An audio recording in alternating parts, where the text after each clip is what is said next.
ননদের বিয়ে তো চলে গেছে অনেকদিন আগে, তোমাদের সাথে কিন্তু এখনও কোনো রকম ভিডিও শেয়ার করিনি। এখন থেকে অল্প অল্প করে সমস্ত ভিডিও শেয়ার করব। তো আজকে দেখো শেয়ার করছি প্রি ওয়েডিংয়ের ভিডিও। দুদিন যাওয়া হয়েছিল, তো একদিনের ভিডিও তোমার সাথে শেয়ার করছি।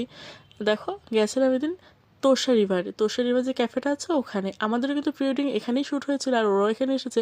এখানে কিন্তু সমস্ত রকমের তোমরা ভিউ পাবে, যারা আসলে অবশ্যই আসতে পারো। আর এখানে এসে ওরা চলে গেছে ওদিকে শ্যুটে, দেরি হয়ে গেছিলো আস্তে আস্তে।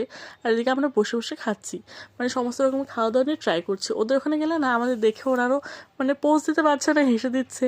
ভিডিও ভালো আসছে না, তাই আমরা এখানে বসেছিলাম। তারপরে এই সাইডগুলো ঘুরে ঘুরে দেখছিলাম, একটু দোলনা চড়ে দেখছিলাম। তারপরে ও আসলো, ড্রেসটা চেঞ্জ করে একটা রুম নেওয়া হয়েছিল, ওকে রেডি রেডি করিয়ে দিলাম। তারপর ওরা শ্যুট করছিল। আর দেখো না, একজন দোলনা ভেঙে পুরো পড়ে গেছে। আর এদিকে সন্ধ্যাও হয়ে গেছিলো, আমরা বেরিয়ে পড়লাম ওখান থেকে। তারপর পাশে একটা মানে ক্ষেত টাইপের ছিল, ওখানে বনফায়ারে শ্যুটটা করে নিল। তারপরে আমরা নাচতে নাচতে চলে এলাম বাড়িতে। বাড়িতে ঢোকার আগে হোটেলে ভাত খেয়ে তারপরে এসেছিলাম।